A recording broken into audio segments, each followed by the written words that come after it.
Hi.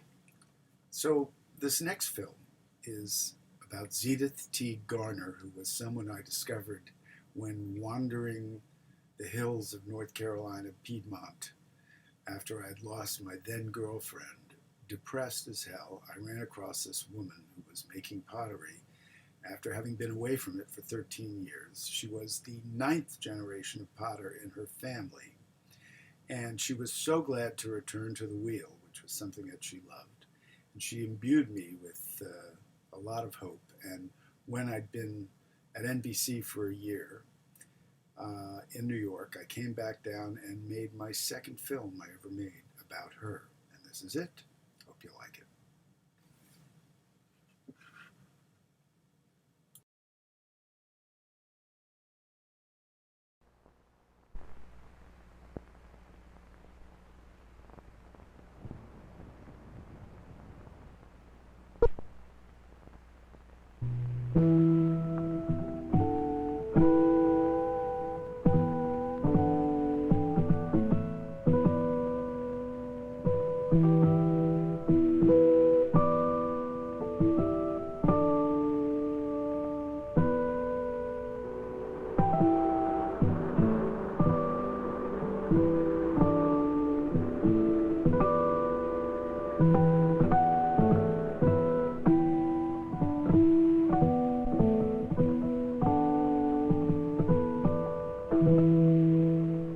There's a passage of scripture in the Bible that says, train up your kids in the way they should go, and when they're old, they will not depart from it.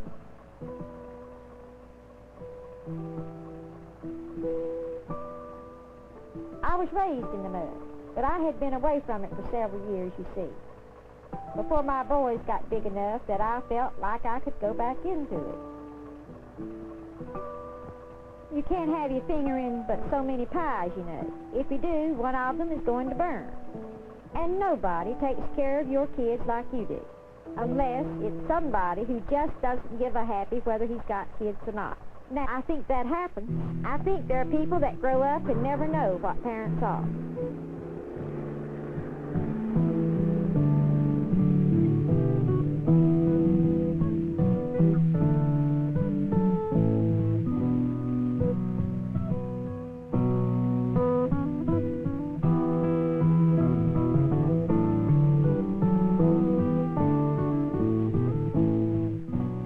I think I would make pottery if I just made my expenses, because I like it. It gives you a sense of inner satisfaction. And most of all, the thing that really makes me happy, that I get very seldom, is a compliment from my dad. When he comes in and says, good, I've got it made. And yet, he's the first one to criticize if it's not right. He used to stand over me back when I started learning how to make pots, and that's been years ago. If I made a pot that wasn't up to snuff, oh boy, he could tell me about it. Now, you know that's not right. Tear that one up, start over. And how many hours have I stood and turned things, and when he'd come in and say, well now, that's a-looking better, you felt like you just won a battle. And sometimes you think, well, is it worth it, you know? But there's always something inside that makes you stick to it.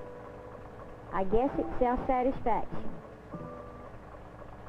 And knowing that you do one thing and do it well.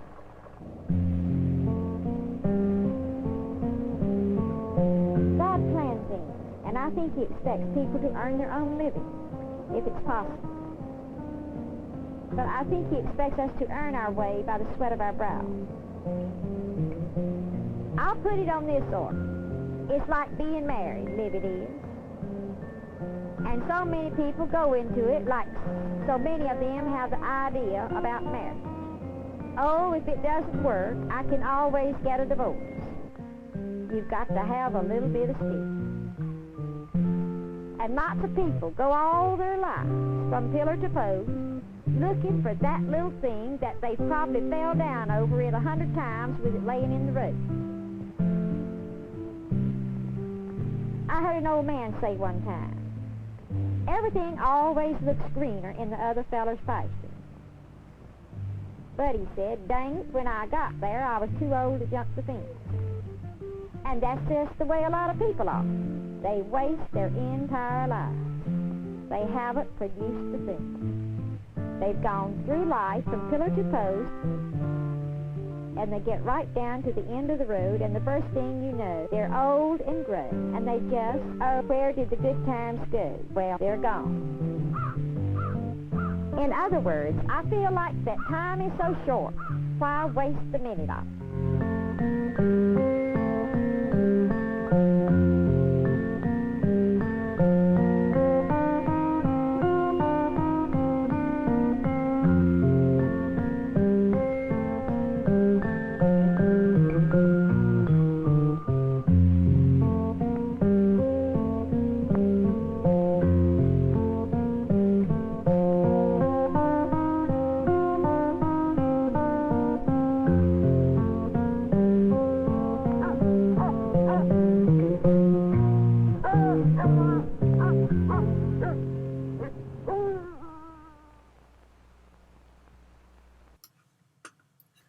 So it turns out that lovely Zedith had some foresight when she described living every day to the max.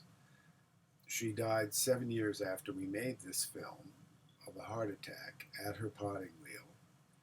But her work lives on. She's been honored to have her work at the National Crafts Museum here in New York, and along with many of her colleagues from that enclave of potters in North Carolina who've been there since the 18th century.